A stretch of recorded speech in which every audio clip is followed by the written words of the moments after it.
Paz do Senhor, irmãos. A internet tá ruim demais. Ruim. Foi o dia todo hoje caindo a internet. Mas vamos lá. O tema de hoje à noite é bastante interessante. Filho de crente não é crente e deve ser levado à fé a Cristo como qualquer outra pessoa. É um tema bastante urgente para os nossos dias, porque aquela coisa, nós pensamos que por nós ser servos de Deus e termos os nossos filhos na casa do Senhor, nós pensamos que eles também são servos de Cristo, mas não é bem assim. Nós temos que entender uma coisa: o seu filho, ele precisa de uma instrução sobre a fé em Cristo. Nós criamos em nossa mente algo terrível. Qual? Não, eu estou na igreja, estou servindo a Cristo, então o meu filho também ele é crente. E não é bem assim, irmão. Porque esse vídeo aqui ele é bastante importante para você e para mim que também que sou pai. Nós estamos vendo por aí, irmãos, filhos de crentes que cresceram na igreja, mas que nunca foram à igreja. Deu para entender? Ou seja, eles cresceram na igreja, mas nunca foram verdadeiramente à igreja, ou seja, nunca foram verdadeiramente a noiva de Cristo. Por quê? Os pais, eles pensaram que, por conta do meu filho ele ser crente, ou por conta de eu ser crente, ele ter nascido em uma cristão, ele é crente. Não, ele precisa ser levado à fé como qualquer outra pessoa. Ele precisa dos estudos sobre a base da fé cristã como qualquer outra pessoa. Afinal de contas, ele é um ser humano. Ele tem a sua natureza caída. Então nós temos que entender isto. Filho de crente não é crente. Precisa ser levado às instruções bíblicas. Precisa ser levado à fé em Cristo como qualquer outra pessoa. Então, esse vai ser o nosso tema. Filho de crente não é crente e deve ser levado à fé em Cristo como qualquer outra pessoa.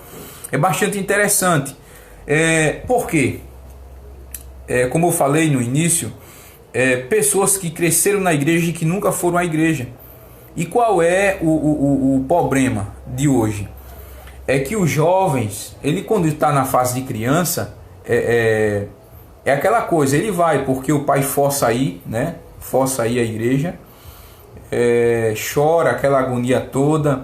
Quando ele vai chegando na fase da adolescência, o que é que ocorre? Ele vai conhecendo amizades, vai conhecendo novas coisas. Então o que é que ocorre? Ele vai perdendo o gosto de estar na casa do Senhor. Ele vai perdendo o gosto de estar lá. Então quando ele agora é jovem, ele não vai mais para a igreja. Ele agora vai forçado pelos pais. Por quê? O pai e a mãe olham para o filho e dizem: olha, se você não for para a igreja, eu vou tirar isso de você, aquilo de você, isso de você. Esse não é o método certo. Esse não é o método certo. Forçar a criança ela a ir à igreja. Não é o método certo. O método certo é nós passarmos a instruir biblicamente nos conceitos da fé cristã. Começarmos a ensinar. Por quê? Quando chegar na fase da juventude, que é uma fase onde vai se descobrindo o seu corpo, né? Vai descobrindo novas coisas, as paixões da carne vai ardendo. Então quando chega nessa fase, tal jovem, ele vai ter em sua mente o quê?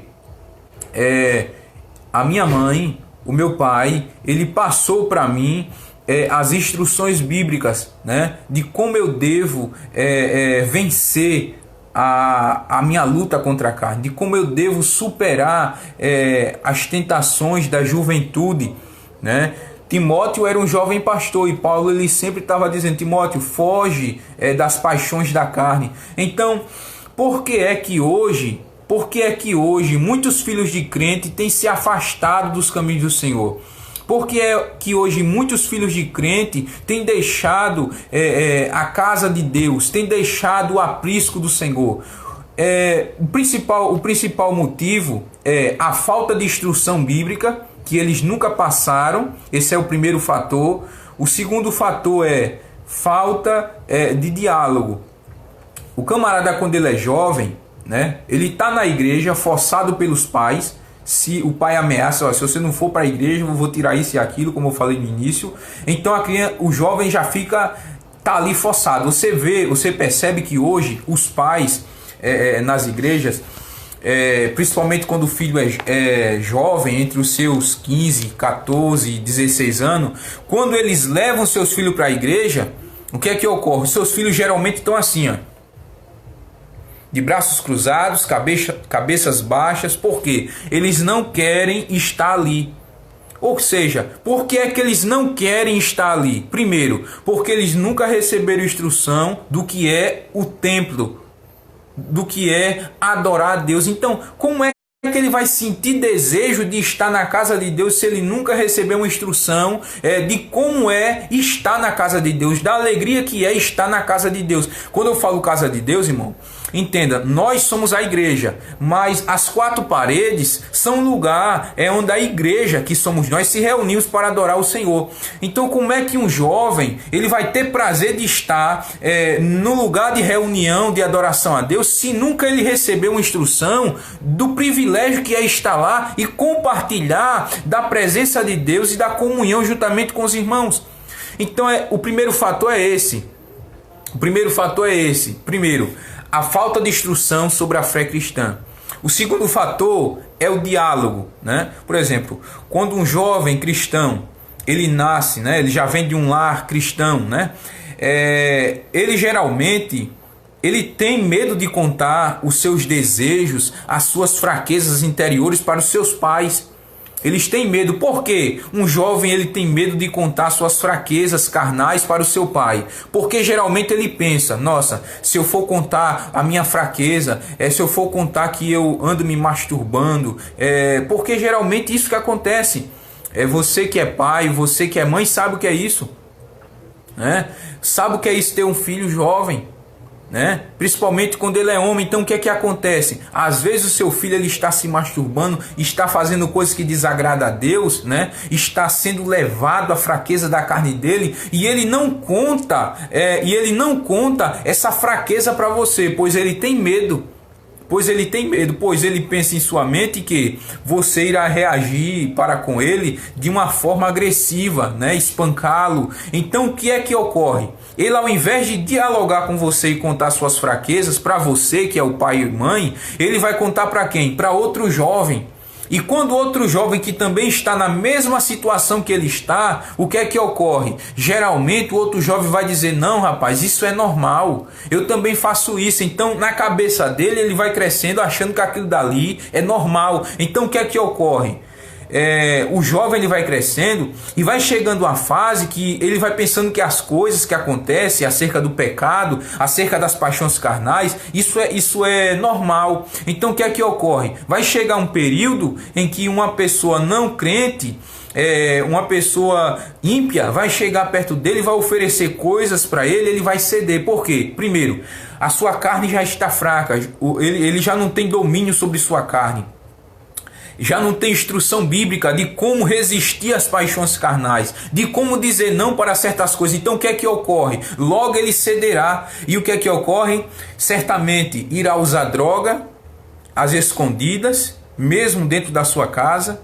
Certamente, se for mulher, irá se prostituir, irá perder a virgindade cedo, certamente.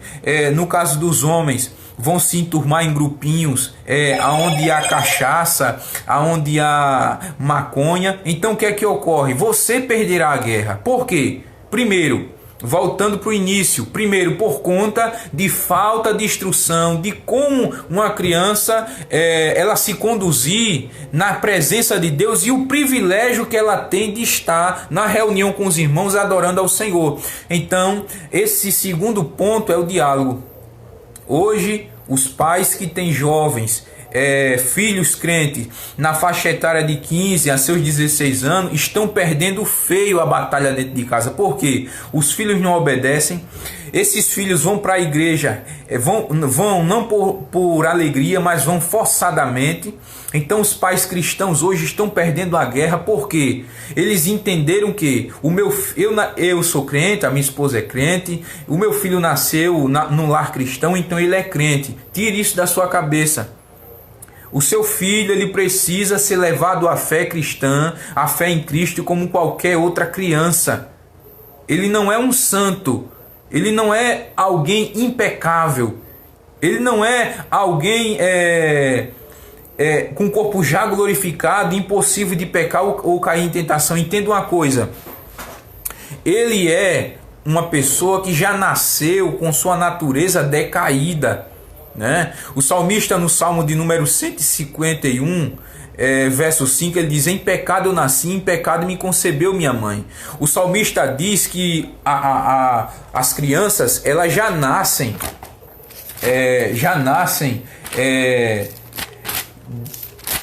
com a natureza mal desde a sua concepção. Desde a sua concepção. Então o que é que ocorre, irmão? Nós temos que entender essas coisas. Temos que entender essas coisas para que nós possamos saber, né, instruir os nossos jovens nos dias atuais, que está sendo muito difícil. Olha só, aqui, Salmos de número 58, verso 3. Desviam-se os ímpios desde a sua concepção, ou seja, desde o seu nascimento. Nascem e já descaminham, preferindo as mentiras. Então o salmista vai nos dar aqui entender no Salmo de número 58, verso 3. E também você pode ler os Salmos de número 50, verso 5, que Davi diz: nasci em pecado me concebeu minha mãe. Então a criança, ela já vem esse mundo com a natureza de Adão, uma natureza decaída, uma natureza depravada. Então entendamos uma coisa. Nós temos que entender qual foi o pedido de Deus antes do povo sair do Egito. Vamos lá. Agora vamos mostrar versículos bíblicos. Amém? Vamos entrar nas escrituras. Isso aqui que eu falei no início foi apenas uma introdução. Mas agora vamos entrar na Bíblia. Vamos ver qual foi a vontade de Deus. Perdão. Quando o povo saiu do Egito, ou melhor, antes de sair do Egito, Deus ele instituiu ali a Páscoa. A Páscoa para os judeus é símbolo de libertação, né? A Páscoa é símbolo de libertação. Então vamos lá. Se você está com a sua Bíblia aí, eu recomendo você pegar ela, né? Com certeza você está em casa, eu recomendo você pegar ela, pegar um papel, né? E fazer umas anotações dos versículos que eu vou lhe passar aqui. Isso aqui é um ensino que você pode passar para outras pessoas. Então, vem comigo. Abra sua Bíblia em Êxodo. Êxodo capítulo 12. Deixa eu pegar aqui um pouco d'água, irmão, porque a minha garganta tá seca. Minha garganta tá seca aí. Geralmente a gente grava vídeo assim, a garganta vai ficando ressecada e depois ela pode ficar ruim, né? Mas vamos lá. Êxodo, amém? Êxodo capítulo 12, versículo do 24 ao 27, amém? Glória a Deus. Olha o que é que a Escritura diz. Vamos ver qual foi o pedido de Deus antes do povo sair do Egito. Veja só. Capítulo 12, versículo 24. Guardai, pois, isto por estatuto para vós outros e para vossos filhos. Olha só, para vossos filhos para sempre.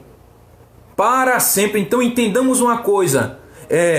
a Páscoa que Deus ele instituiu naquela mesma noite ali no Egito era estatuto perpétuo para quem? Para os pais e para os filhos. Agora, por que Deus disse para os pais e para os filhos? Esse versículo ele é ligado com o versículo 25, né? 25 e 26, veja só. E uma vez dentro na terra que o Senhor vos dará, como tem dito, observai este rito, ou seja, esse rito qual? A Páscoa, né? As cerimônias que Deus ele passou, um cabrito, tal, pães asmos e etc. Então este rito, a Páscoa. Seguindo o versículo 26. Quando vossos filhos vos perguntarem, que rito é este? Ou que cerimônia é esta, meu pai? Que cerimônia é esta, minha mãe? Aí o versículo 27 responde, responderá, é o sacrifício da Páscoa ao Senhor, que passou por cima das casas dos filhos de Israel no Egito, porque feriu os egípcios e livrou as nossas casas. Então o povo se inclinou e o adorou. Então o que é que ocorre? A preocupação de Deus, possamos dizer assim, para preparar aquele povo foi a seguinte: olha, vocês nessa noite vão sair daqui da terra do Egito, mas tem um porém, levem essa cerimônia, ou seja, este rito conhecido como Páscoa, que hoje está sendo instituído, será como estatuto perpétuo para vocês e para vossos filhos. E todas as vezes que vocês comemorarem a Páscoa, os vossos filhos vão perguntar: pai, mãe, o que é isso? E vocês vão ter que dizer, explicar para eles o porquê de tal cerimônias. Então isso aí, a criança, ela ia crescendo já com isso na mente. Diz, olha, sabe por quê? Ela podia passar, imagina as crianças hebreias, sabe por quê o pai e a mãe, o meu pai e o seu pai tá comemorando essa Páscoa?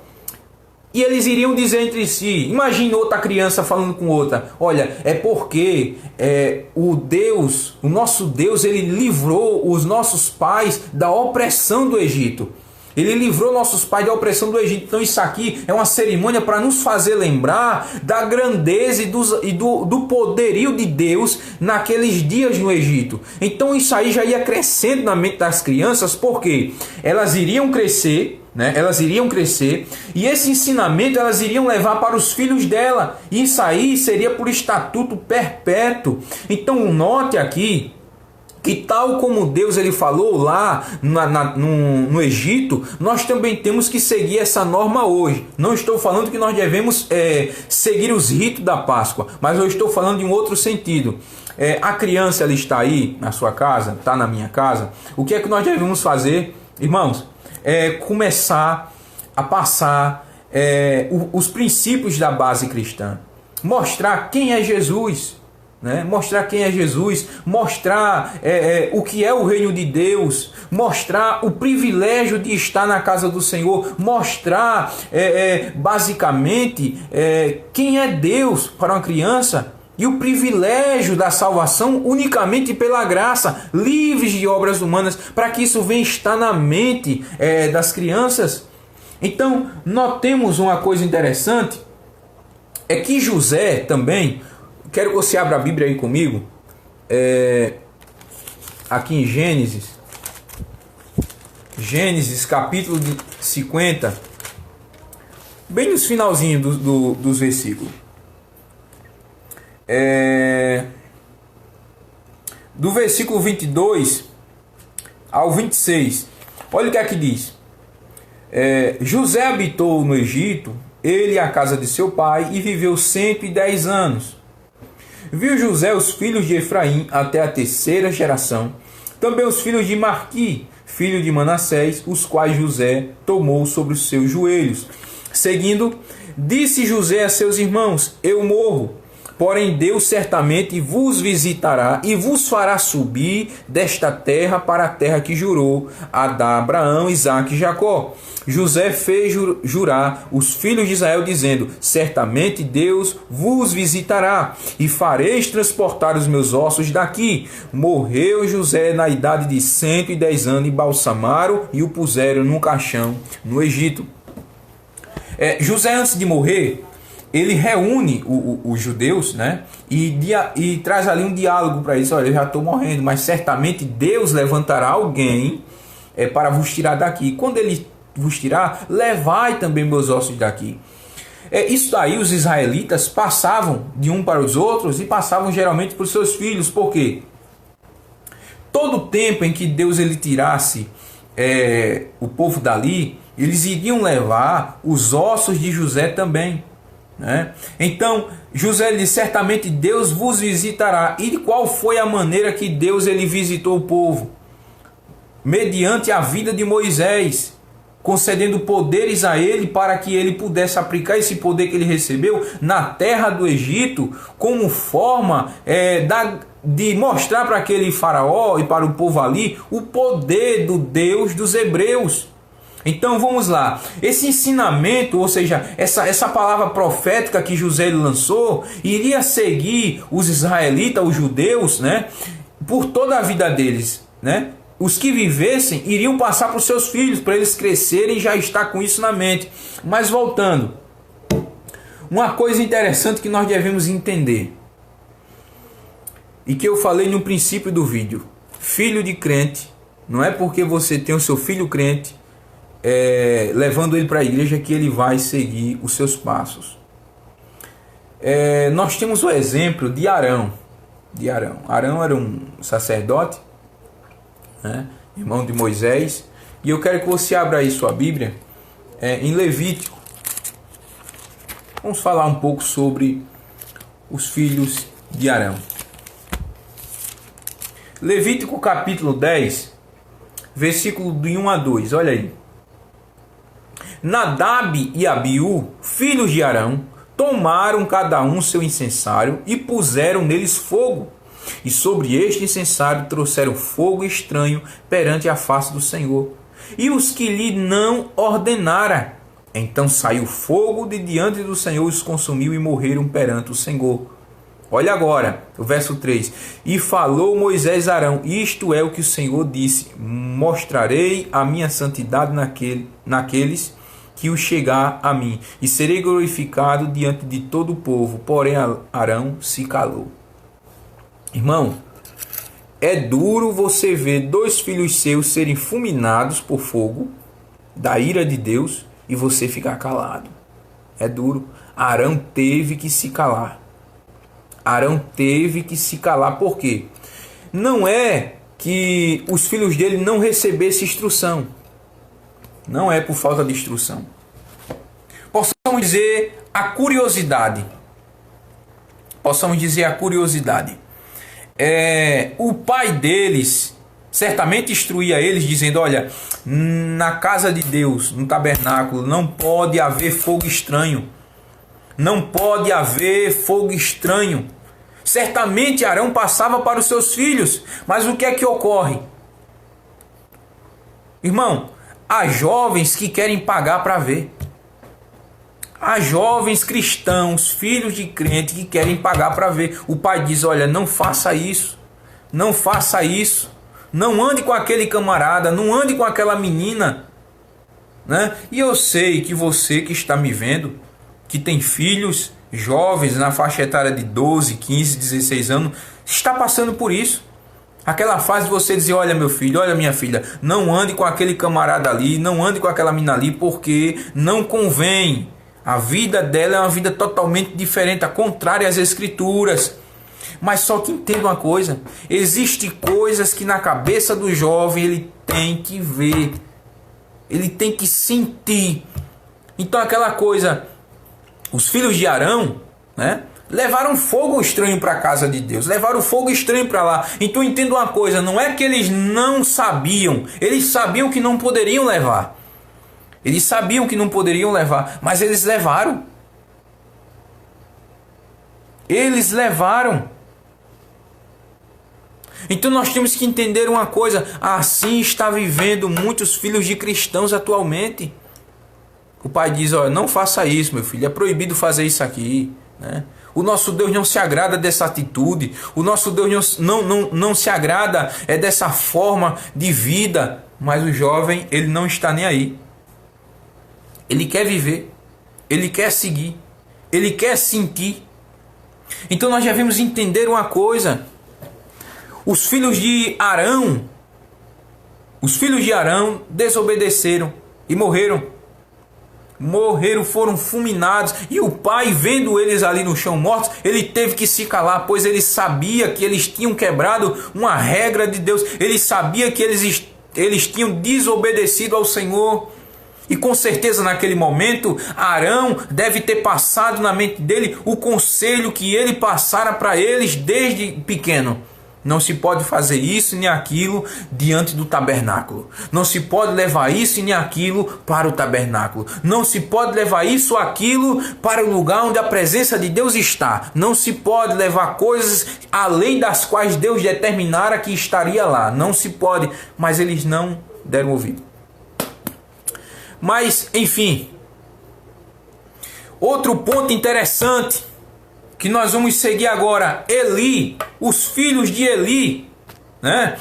Quem é que não conhece a história dos filhos de Eli? Então, se os irmãos gostam de Bíblia, vamos para cá. Vamos abrir agora aqui em 1 Samuel, né? Quando fala 1 Samuel, os irmãos pensam logo, é falar de Davi? Não. Os pregadores da prosperidade, quando abrem 1 Samuel, é só para falar da queda do gigante, né? Mas falar sobre a morte do Golias. Mas aqui nós não vamos falar sobre a morte de Golias. Vamos falar sobre os filhos de Eli. Amém? Então não se assustem, meus irmãos. 1 Samuel capítulo 2, verso do 12 adiante. Vamos lá? A escritura nos diz assim. Olha só. Se você está com a Bíblia aí, acompanhe nesse estudo.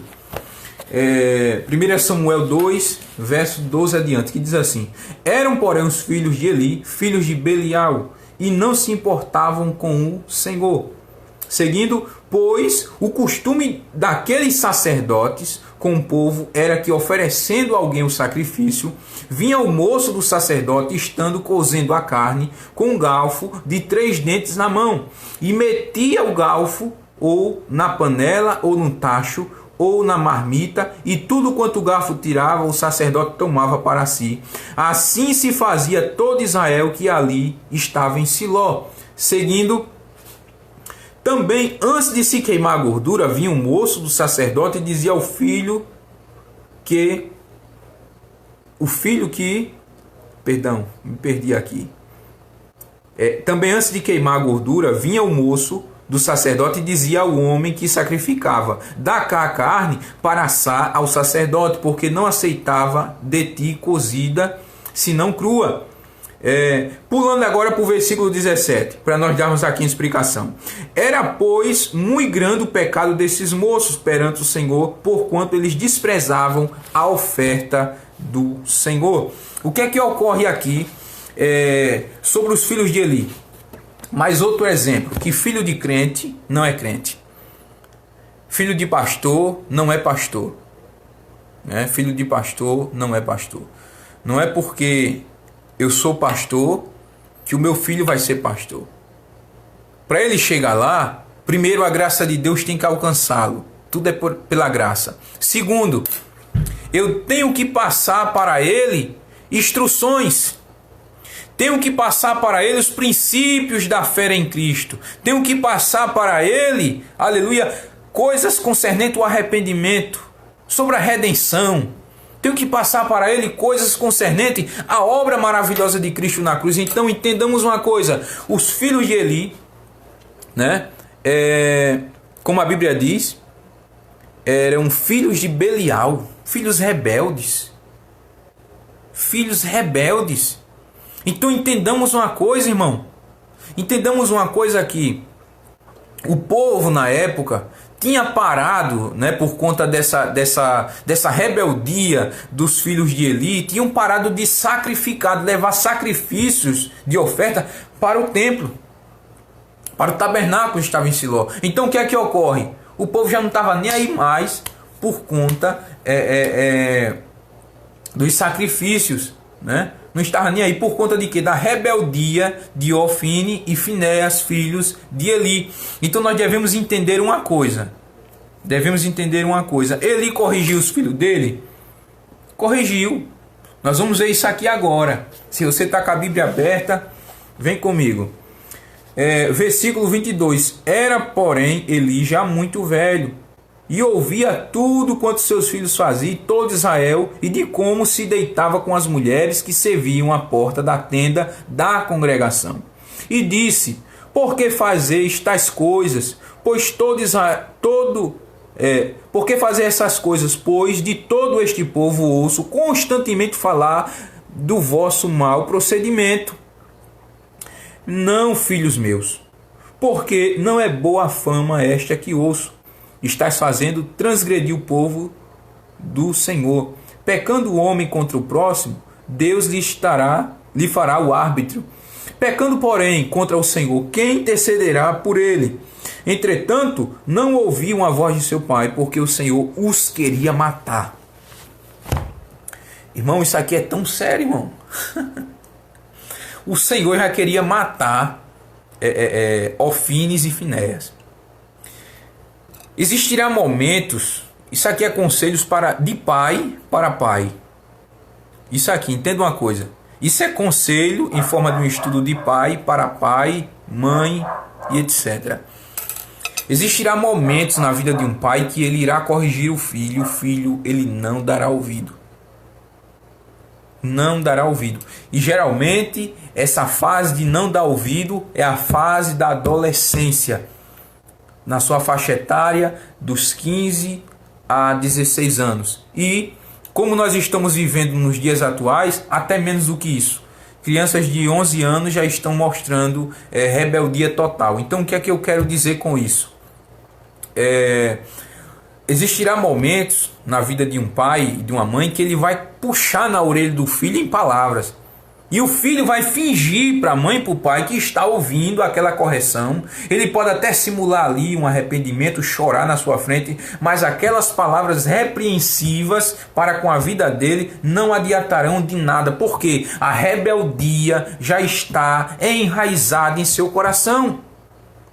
Irmão, quando uma moça na igreja, entenda uma coisa, quando uma jovem de 15 anos, ela quer perder a sua virgindade, irmão, não há pai, não há mãe quem impeça.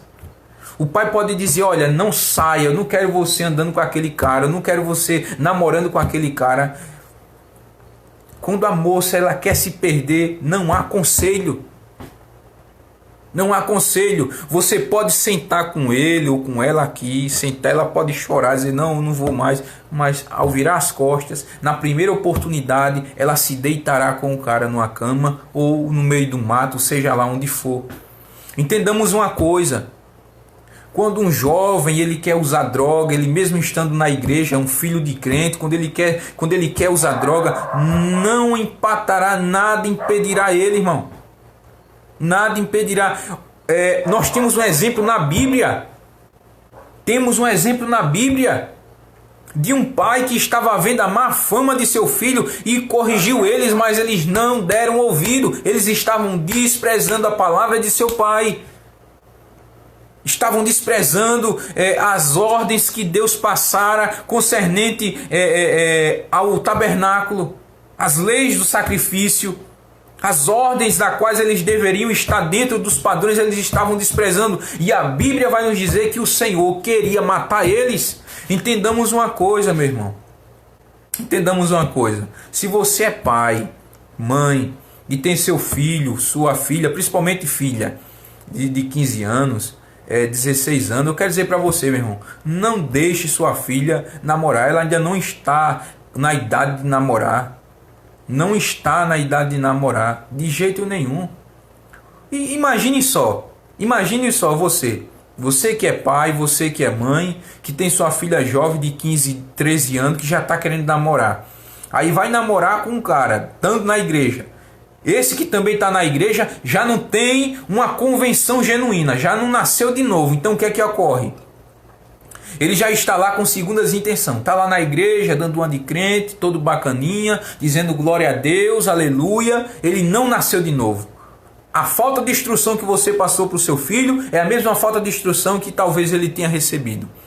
Então ele está lá, enganando e sendo enganado. Essa é a verdade. Então o que é que ocorre?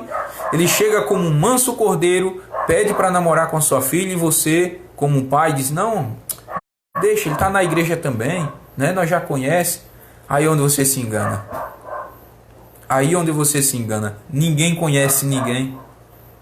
Nós podemos conhecer as ações exteriores aqui por fora, mas as ações interiores de dentro que nascem aqui, só Deus conhece. Só Deus conhece as ações abomináveis que são geradas aqui.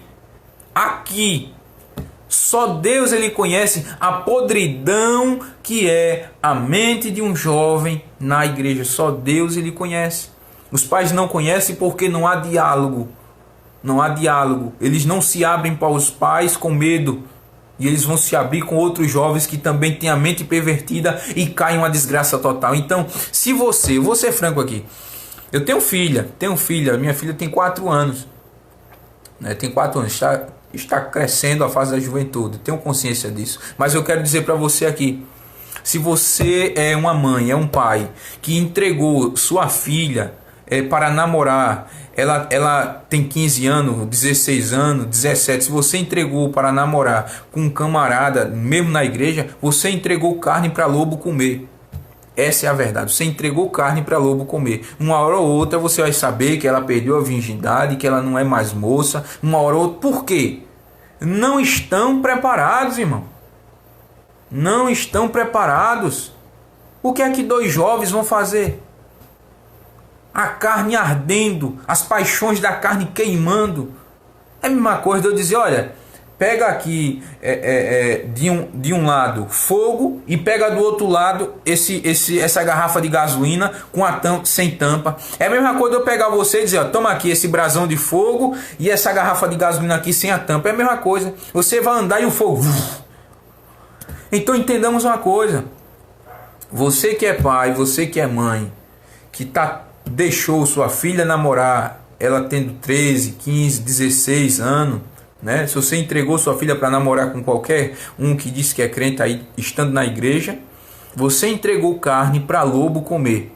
Essa é a verdade. Amém? Não tem como eu reduzir essa grande verdade. Essa é a realidade. Você entregou carne para lobo comer. Uma hora ou outra você vai saber.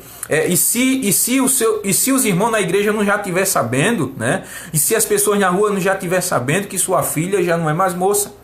Já não é mais moça, né? Falta, como sempre, o pai e a mãe são os últimos a saber, né? São os últimos a saber. Essa é a lei da vida. O pai e a mãe sempre é o último a saber. A filha, quando perde a virgindade, a mãe e o pai é o último a saber. A filha, quando está entrando no mundo das drogas, o filho, quando está entrando no mundo das drogas, sempre o pai e a mãe é os últimos a saber. É falta de conselho? Não. Conselho teve, mas a rebeldia, a depravação de sua vida juvenil foi tão maior do que o conselho paternal, que eles abraçaram de tal forma que se lançaram na perversidade da juventude e deixaram a carne reinar, a ponto de que de uma hora ou outra aparecerem buchudas, né? Aparecerem grávidas. E certamente o que é que ocorre? Geralmente, quando aparecem grávidas assim, geralmente os meninos não assumem, né? Não assumem a paternidade, não assumem a liderança, né? Paternal, não pegam na rédea e dizem: agora vamos seguir em frente, não assumem. O que é que ocorre? Dá um chute, o pai e a mãe da menina que cuida, e ele vai ficar onde? Em casa. Vai ficar em casa assim, ó, esperando outra carne para comer, né? Outro pai tolo e outra mãe tola, que tem uma filha de 13, 15 anos, que diga: pode namorar, né? Pode namorar. Namora aqui na porta de casa, né? Muito bem. Ali eles vão se beijar, né? Vão se abraçar, dar aqueles amassos, mas o problema não está aí. Ali é apenas uma recarga, né, para as paixões. Enquanto está ali abraçado, está recarregando as paixões carnais, os desejos carnais. O problema, pai, o problema, mãe, é depois dali. Depois, quando eles se encontrarem qualquer hora dessa na rua, e de repente bater a loucura de dizer, olha, vamos para dentro dos matos, vamos para a casa de um colega meu ali, a mãe dele não está em casa, o problema é esse. Enquanto estão se beijando na porta de sua casa, as paixões, é que eu posso comparar com uma bateria descarregada. Enquanto está ali no carregador, está carregando ali aqueles desejos carnais. Enquanto está ali, está bom para os seus olhos. Mas o problema é quando ele se encontrar em qualquer hora dessa na rua, longe dos seus olhos, longe da sua atenção e dos seus conselhos, e que bater a desejo carnal e dizer, agora vamos transar, agora vamos fazer sexo, né? Essa é a realidade. Então, se você é um pai, mãe, que entrega o seu filho para namorar, ele de 13, 15, 16, 17 anos, a verdade é essa, você está dando carne para lobo comer. E se aparecer grávida, ou se aparecer depois sem virgindade, não coloque a culpa nela. A culpa não pode ser 100% dela. É 50% dela a culpa e 50% seu. Pai e mãe. Simples assim. Amém? Aleluia. Então vamos lá. A conversa tá boa, irmão. A conversa tá boa. E eu peço aos irmãos, compartilhe. Né? Compartilhe aí. Muitos pais e muitas mães precisam ouvir essas grandes verdades, né? Compartilha aí, você pode compartilhar, mas não para por aí, não para por aí, né? Além deles não quererem ouvir o pai, né, nem as ordens do Senhor, Deus ele queria matar os dois filhos de Eli, Ofnis e Finés. Então o que é que ocorre?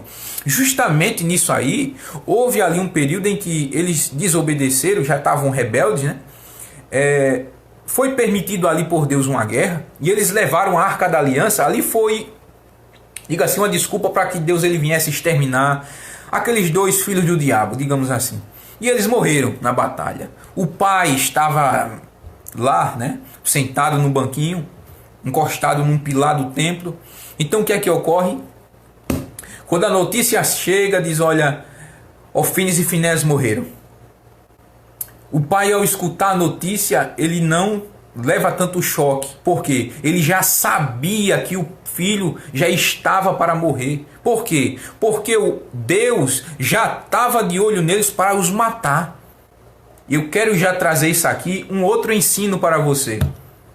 Existem momentos em que o pai e a mãe vai estar tão ciente de que seu filho pode morrer a qualquer momento, que quando a notícia chega, ele já diz, não, vai doer, mas eu já sabia. Vai doer, mas eu já sabia. Eu vou enterrar, vou chorar, vou sofrer, mas eu já sabia. Foi o que aconteceu aqui com Eli, em 1 Samuel capítulo 2, né? Capítulo 2, né? Seguindo aqui, ó, para o capítulo 4, melhor falando, do capítulo 4, versículo do 1 ao 22, você pode ler aí em sua casa e marcar e depois ver. 2 Samuel capítulo 4, versículo do 1 ao 22, você vai ver. O pai ele não cai do banco por ouvir que os dois filhos estavam mortos. Ele cai do banco e quebra o pescoço na hora que ele escuta que a arca de Deus tinha sido levada embora para a terra dos filisteus. A arca representava naquela época a presença de Deus. Então ele já esperava os filhos morrerem, mas ele não esperava a arca de Deus, ou seja, a presença de Deus sair dali de Siló e ser levada para a terra dos filisteus. Ele não esperava. Então eu quero dizer para você, o pai e a mãe que tem filhos errados, filhos que usam droga, filhos que vivem roubando, matando, estrupando, fazendo coisas terríveis, ele já tem ciência, já tem na sua consciência de que qualquer hora o seu filho pode aparecer morto. Ele já tem essa consciência. Não, a qualquer momento meu filho pode aparecer aqui morto, pode ser assassinado. Então o que é que ocorre?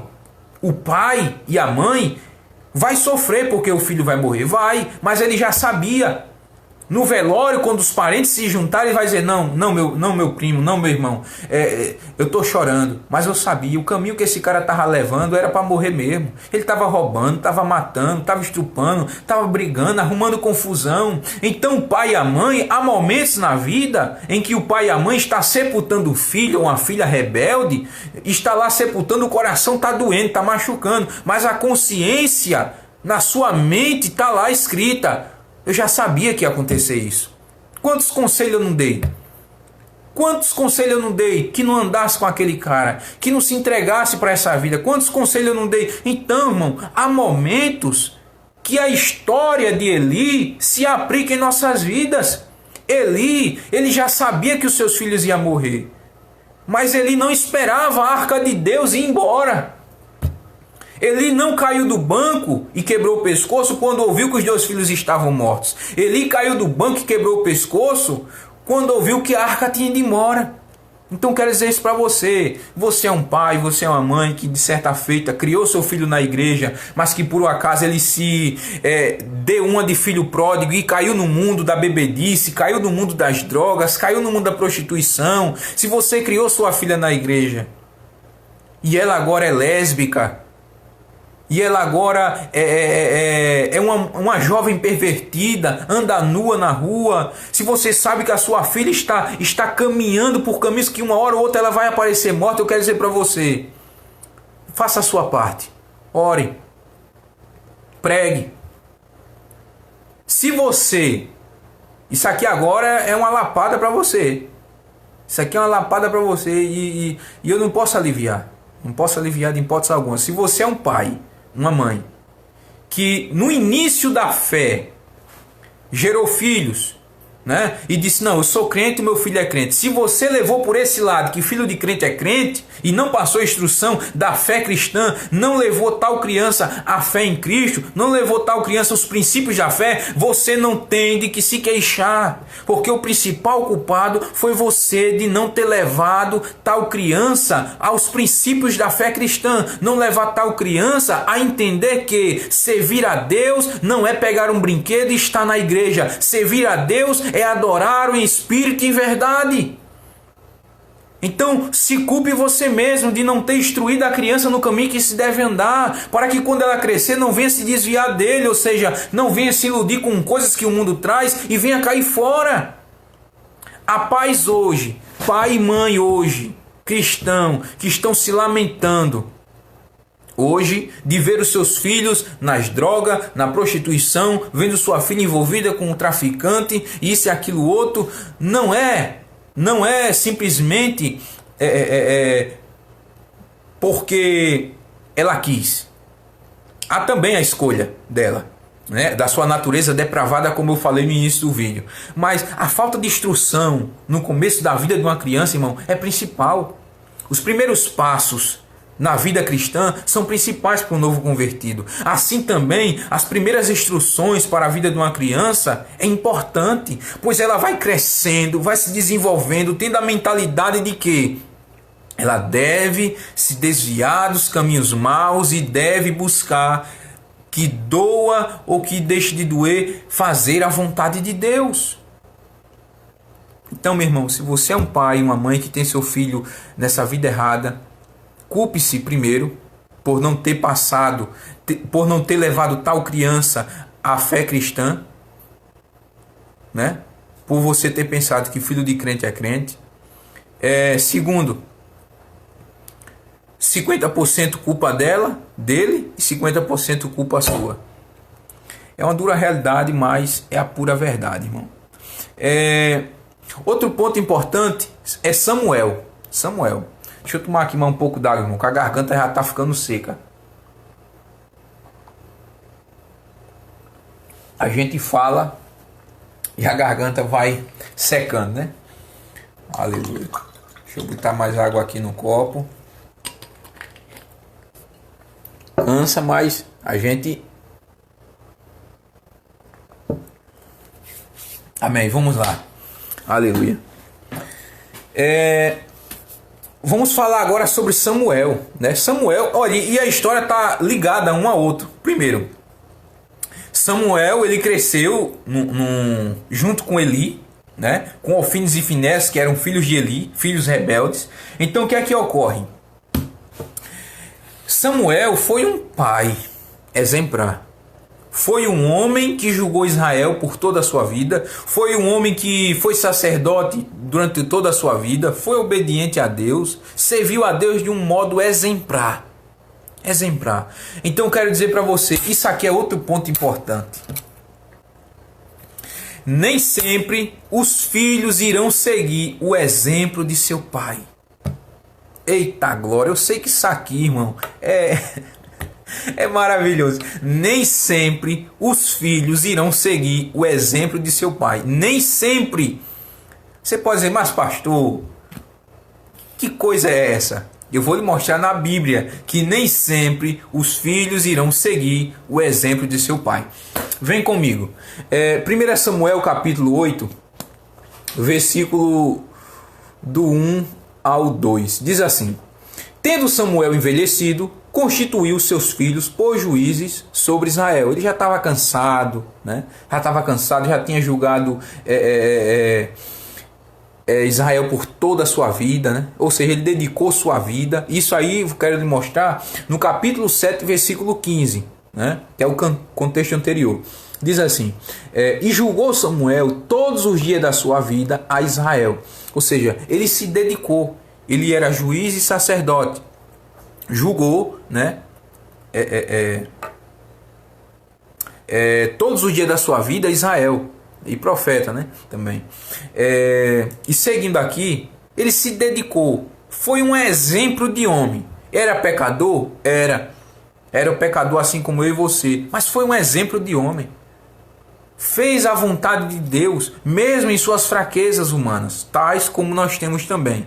Mas, seguindo agora para o versículo 2. O primogênito chamava Joel. E o segundo, Abias, e foram juízes em Berseba. Versículo 3. Porém seus filhos não andaram pelos caminhos dele. Antes se inclinaram à avareza e aceitaram suborno, e inclinaram-se à avareza, aceitando suborno e pervertendo o direito. Então, o que é que ocorre agora? Veja o versículo seguinte. Então os anciãos e todos Israel se congregaram, ou seja, se juntaram, os líderes, os cabeças, os anciões das tribos, né? E vieram a Samuel, a Ramá, e lhe disseram: Vê, já estás velho e teus filhos não andam pelos teus caminhos. Constitui-nos, pois, agora um rei sobre nós, para que nos governe como tem todas as outras nações. Então o que é que ocorre aqui? No capítulo 8 aqui, é importante você saber, que no capítulo 8 de 1 Samuel, aqui é instituído a monarquia. Né? Monarquia é um período de rei onde há sucessores, amém? Então aqui se instalou o período de monarquia. Seguindo, o versículo 4 do capítulo 8, os líderes, os anciões, os cabeças das tribos, eles vão dizer: olha, Samuel, tu já está velho, ou seja, Samuel, tu já está já na fase de morrer, Samuel. Os teus filhos, Samuel, tu constituiu eles como juízes, mas eles não estão, Samuel, seguindo o exemplo que você deixou. Eles aceitavam suborno para perverter o direito, ou seja, o inocente era culpado e o culpado era inocente por conta do dinheiro que eles recebiam. Quem eram eles? Joel e Abias, filhos de Samuel. Então o que é que ocorre? O pai era um homem exemplar, mas o filho, vamos lá, irmão, mas o filho deles não seguiram o exemplo. A internet deu uma caída, né, mas voltamos. Os filhos dele, de Samuel, não foram um exemplo. Irmão, isso aqui eu quero deixar isso bem claro. Os filhos nem sempre vão seguir os exemplos de seu pai. O pai vai ser um homem de bem, né? Vai ter crente aí, cristãos, que é homem de bem, homem voltado para Deus, homem dedicado. Mas os seus filhos nem sempre vão seguir o exemplo dele. Né? Eu digo isso para você. Você está criando seu filho. Está na igreja. Mas quem garante que ele seguirá o seu exemplo? Quem garante que ele trilhará pelos mesmos caminhos que você está trilhando? Quem garante? Então devemos entender uma coisa, irmão. Você pode ser uma mãe exemplar, um pai exemplar, mas nem sempre os filhos, nem sempre. Isso aqui não quer dizer que é impossível dos filhos seguirem o exemplo dos pais. Eu estou dizendo nem sempre. Há ocasiões que seguem, há ocasiões que não seguem. Então, eu quero dizer isso. Nem sempre os filhos seguirão o exemplo do seu pai. Às vezes, eles vão se influenciar em outras coisas. Vão se influenciar em outras pessoas, que geralmente não serão pessoas de bem, serão pessoas erradas. Olha, quantos filhos de crente hoje né? Quantos filhos de crente hoje estão na igreja e não se espelham num pai nem na mãe, mas se espelham num camarada do mundo, um cantor qualquer, se espelham em qualquer outra pessoa que tem uma vida totalmente errada. Então o que é que ocorre? Samuel foi um exemplo de pai, mas seus filhos não seguiram o exemplo dele. Então, meu irmão, isso aqui é uma garantia de que nem sempre os seus filhos seguirão o seu exemplo. Você vai educar, vai ensinar, mas nem sempre eles seguirão. Nem sempre. Mas eu quero deixar aqui outro ponto importante. Em Deuteronômio, você pode abrir sua Bíblia e acompanhar comigo. Vamos para a Bíblia. A Bíblia é o mapa do peregrino que está caminhando rumo ao céu. Deuteronômio capítulo 6, verso do 5 ao 9, que diz assim: Amarás, pois, o Senhor teu Deus de todo o teu coração e de toda a tua alma e com toda a tua força. Estas palavras que hoje te ordeno estarão no teu coração, e tu as inclinarás a teus filhos, e delas falarás assentado em tua casa, andando pelo caminho, e ao deitar e ao levantar. Também as atarás como sinal na tua mão, e te serão por fronte e entre os olhos, e escreverás nos umbrais das tuas casas e nas tuas portas. Deus aqui ele vai falar sobre a obediência. O fim da lei é a obediência a Deus. É esse o tema do capítulo 6 de Deuteronômio 6. Então vamos lá. Aqui Deus ele passa para os judeus que eles deveriam ensinar seus filhos andando, sentado, ao deitar, ao levantar. Ou seja, era uma vida de pleno ensino. Por quê? Aquela geração era a geração que já estava velha. Eles tinham filhos. Geralmente os judeus eles tinham vários e vários filhos, né? Como nós bem sabemos a cultura judaica.